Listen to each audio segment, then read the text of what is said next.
Bueno, el día de hoy vamos a hablarles sobre este siguiente experimento llamado capacitor de placas paralelas. Este experimento pertenece a una serie de diversos experimentos pertenecientes a lo que viene siendo un mapeador equipotencial y de campo, hechos gracias a Pasco Scientific, que nos proporcionaron esto. Estos experimentos se van a ver distintos tipos de fenómenos relacionados a la electricidad, ¿no? y que están relacionados con las carreras de ingeniería. Entonces vamos a proceder. Antes de comenzar con el experimento vamos a hablar un poco sobre lo que viene siendo un capacitor de placas paralelas. Entonces, un capacitor de placas paralelas o un condensador de placas paralelas es un tipo de condensador que tiene una disposición de electrodos y un material aislante, un dieléctrico. Estas dos placas actúan como electrodos y entonces entre ellos va a haber un dieléctrico. Este actúa como un separador. Este dieléctrico puede ser, bueno, su material se diversifica un poco, puede ser un ámbar, puede ser agua, alcohol, helio, entre otros, pero el más importante y el que vamos a utilizar para este experimento va a ser aire. Vamos a seguir hablando un poco para comprender un poco el concepto, ¿no? Entonces, un capacitor de placas paralelas suelen tener, sus placas suelen ser de dimensiones iguales. Estas están conectadas a una fuente de alimentación y entonces estas placas se van a conectar a las terminales de la batería. Una placa que se va a conectar al terminal positivo de la batería va a adquirir una carga positiva y por el otro lado, la otra placa que se conecta al terminal negativo de la batería va a adquirir una carga negativa. Debido a la atracción, estas cargas van a quedar atrapadas dentro de las placas del condensador. Después vamos a hablar un poco más sobre lo que es el principio de estas placas. Si suministramos más carga, el potencial va a aumentar y podría provocar una fuga de carga. Por lo que si ponemos otra placa y la colocamos al lado de esta placa que ya tiene carga positiva, entonces la carga negativa va a fluir hacia el lado de esta placa que está cerca de la placa con carga positiva, como se puede ver en la imagen de abajo. Entonces, como ambas placas tienen cargas, la carga negativa en la placa 2 va a reducir su diferencia de potencial o voltaje en la placa 1, pero por el otro lado, la carga positiva en la placa 2 va a hacer que se aumente la diferencia de potencial en la placa 1, pero si la carga negativa en la placa 2 tiene más impacto, esto ocasiona que pueda dar más carga en la placa 1. Entonces, debido a eso y debido a que las cargas negativas en la placa 2, la diferencia de potencial o voltaje va a ser menor. Esto básicamente viene siendo el principio del capacitor de placas paralelas. Y en unas palabras más fáciles de entender, se podría decir que va a haber una transferencia de carga entre estas placas. Toda la carga que está en la placa positiva se va a ir hacia la placa negativa. Así funciona lo que viene siendo un capacitor de placas paralelas. Es su principio básico de funcionamiento. Ahora vamos a hablarles un poco sobre los materiales que se utilizan para este experimento. Primero, ocupamos un papel conductivo que es necesario, esencial para poder obtener los distintos tipos de voltajes. Ocupamos una pluma con tinta conductiva o si no se tiene una pluma, se puede crear esta tinta conductiva hecha a mano con distintos materiales, ¿no? Se puede utilizar lo que viene siendo un barniz de uñas transparente, acetona y un poco de aluminio en polvo. También ocupamos un tablero de corcho como se aprecia, que lo que nos ayuda aquí es básicamente a tener una superficie donde se puedan colocar los demás materiales y no se nos mueva nada. Ocupamos alfileres para poder sujetar lo que viene siendo el papel conductivo, cables por obvias razones porque ocupamos medir voltaje y ocupamos aquí una fuente de voltaje o una pila que nos ronde entre los 5 a 20 volts. Así además ocupamos un multímetro para medir los voltajes y una plantilla de círculos para básicamente dibujar líneas rectas o nos puede ayudar para hacer distintos tipos de círculos que nos servirán para otros experimentos más adelante. Pero en sí estos son los materiales básicos que ocupamos.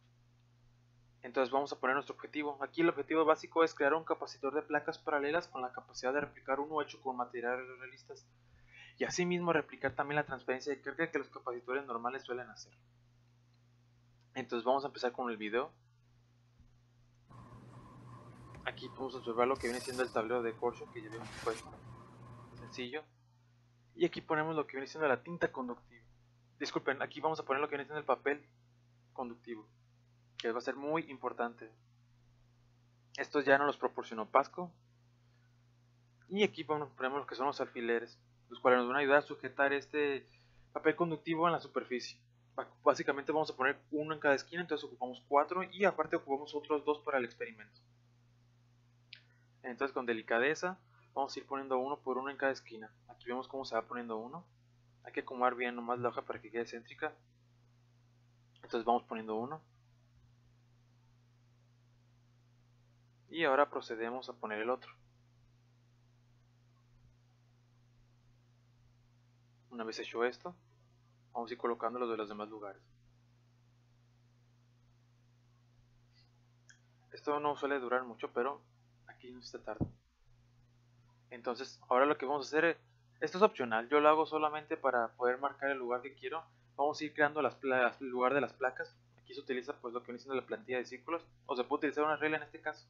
Básicamente vamos a ir marcando lo que viene siendo las dos placas paralelas. En este caso se recomienda que sean largas para que se pueda ver el efecto del voltaje bien. Vamos marcando una y procedemos a marcar la otra. Aunque no se note mucho, realmente sí se ve mucho. Aunque se puede utilizar un marcador entre otros distintos materiales. Yo uso un lápiz aquí nomás por gusto. Ahora utilizamos lo que viene siendo la pluma conductiva. En este caso, debido a que ya no estaba muy seca la pluma, yo lo que tuve que hacer es abrirlo y utilizar un picadientes para ir usándolo como lápiz. No, esto no se tiene que hacer, pero debido a las condiciones en las que se encontraba mi lápiz, pues lo tuve que hacer. Si en caso de que sus lápices sí funcionen, pues adelante, háganlo como si estuvieran dibujando básicamente. Yo como les expliqué, lo que tuve que hacer fue abrirlo desde el medio, así como se puede ver. Y lo que siguiente que se hizo fue con un picadiente de estar sacando un poco de esta tinta conductiva e irla poniendo en el papel conductivo. Ahí se ve cómo se va sacando poco a poco y vamos a ir rayando la superficie para crear las placas paralelas. Ahí se puede ver un poco la forma que quedó con el lápiz y seguimos ese patrón utilizando el picadientes. Ahí se ve cómo se va marcando un poco de color gris lo que viene siendo la placa en el papel, ¿no? Y poco a poco lo vamos a ir haciendo. Recomiendo que quede un poquito ancho para que tenga un buen efecto de experimento. Vamos haciendo del otro lado, ¿no? Poco a poco, ¿no? Una vez hecho esto, lo que procederemos es poner los alfileres en esta parte, aunque puede ser en cualquier posición, simplemente lo hacemos aquí para que se pueda observar mejor el experimento. Es uno en cada lado, hay que asegurarnos de que esté exactamente en la parte de las placas, si no, no va a poder hacer el efecto. Tiene que quedar un poco arriba porque tenemos que conectar todavía los otros demás cables. Ahora, lo que sigue es poner la pila de 9 volts. En este caso es la que utilicé yo, aunque puedo utilizar un generador que vaya hasta los 20 volts. Entonces utilizamos este tipo de conexión, utilizamos este tipo de pinzas de cable, aunque tú lo puedes hacer de la manera en la que tú quieras. Aquí lo conectamos de esta manera las pilas. Aquí ir acomodando poco a poco las conexiones, ¿no? El chiste aquí es que lo que queríamos hacer es conectarlas a los alfileres. Una vez hecho esto, una vez puesto esto, utilizamos el multímetro, conectamos la parte positiva del cable a un alfiler y la parte negativa es la que vamos a utilizar para poder colocarla en los puntos. Entonces aquí debería observarse distintos voltajes. Como podemos observar, estamos cerca de la parte negativa, donde se observa un voltaje de 7.5 volts y este va a seguir variando de 7.4 a 7.5. Mientras más nos alejemos, este se va a ir reduciendo, como pueden ver. Va de 6, 5, 4 en la parte del medio, si se dan cuenta. Ahora nos vamos acercando más a la parte positiva, se va reduciendo a 2, e incluso llega hasta 1, ¿no? Entonces nos da a entender que el experimento está resultando totalmente bien, ¿no? Porque está ocurriendo el efecto donde está pasando la transferencia de carga, todo está yendo a la parte negativa. Si se dan cuenta, casi se encuentran los 9 volts del voltaje de la pila. Los alejamos un poco más para poder observar el efecto de borde, que se explicará más adelante, ¿no? Tal vez nos podemos dar cuenta que todavía ahí sigue habiendo un poco de voltaje. Entonces a partir de eso nos va a poder funcionar para ir marcando con un marcador las distintas líneas que se van a ir formando gracias a estos dos tipos de placas.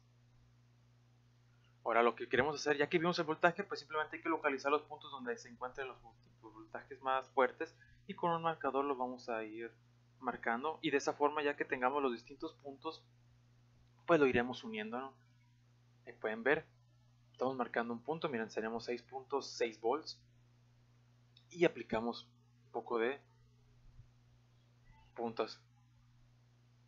Una vez hecho esto, vamos marcando uno por uno, encontramos 7, ya lo tenemos hecho y ya marcamos las distintas líneas. Ahí se pueden observar con las flechas cómo se va moviendo el voltaje hacia la terminal negativa.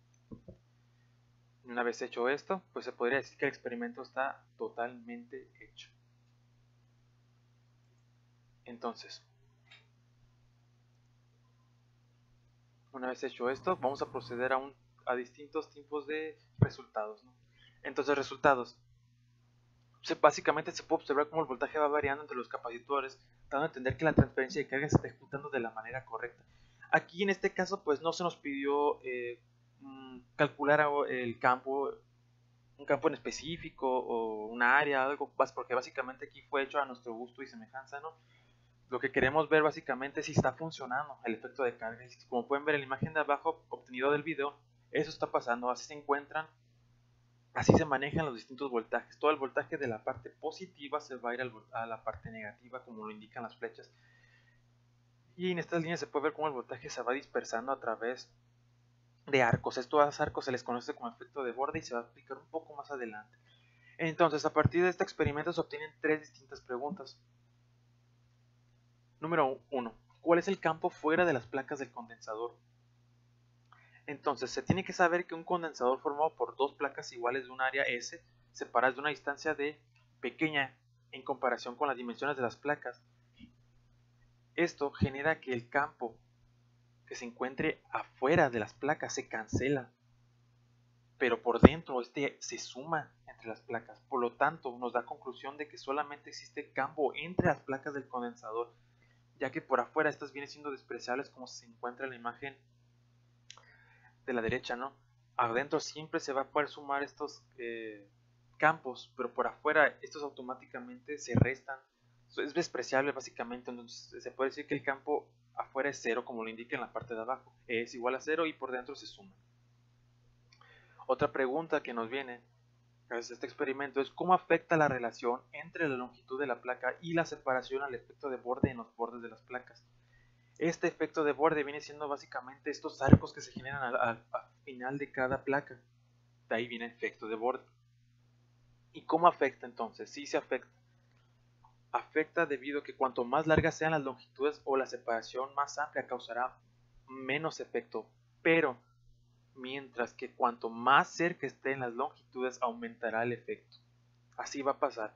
Y entonces, a partir de esta pregunta puede aparecer otra. Entonces, este efecto de borde se puede eliminar o si se dibuja de otra manera, se puede eliminar. Entonces, esto nos lleva a la tercera y última pregunta. ¿Cuál rediseño de las placas o electrodos extras ayudan a eliminar el efecto de borde? Y sí, sí se puede eliminar. Existen diferentes tipos de casos para eliminar, pero el más común es que en este tipo de métodos, bueno, en este tipo de placas existe un método para reducir el efecto de los bordes sin alterar relaciones geométricas, ¿no? Lo que viene siendo, esto se le llama lo que es anillos de guarda. Estos anillos de guarda son unas placas, bueno, básicamente es rodear a las placas de condensador a una cierta distancia G con un anillo puesto al mismo potencial. Ojo, tiene que ser el mismo potencial porque si no, no funciona. Entonces, esto ayuda a reducir el efecto de guarda, más no estamos seguros si se puede eliminar exactamente. Pero con tal de eliminarlo, eso es un acierto seguro, ¿no? Entonces, llegamos a la conclusión. Conclusión.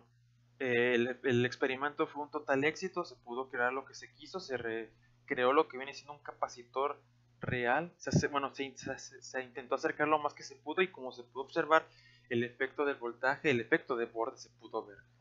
Se pudo ver la transferencia de energía que tienen, se pudo comprobar la manera en que el voltaje se comporta en los distintos tipos de capacitores. Más adelante seguiremos viendo más experimentos utilizando lo que viene siendo el mapeado equipotencial y de campo. Muchas gracias.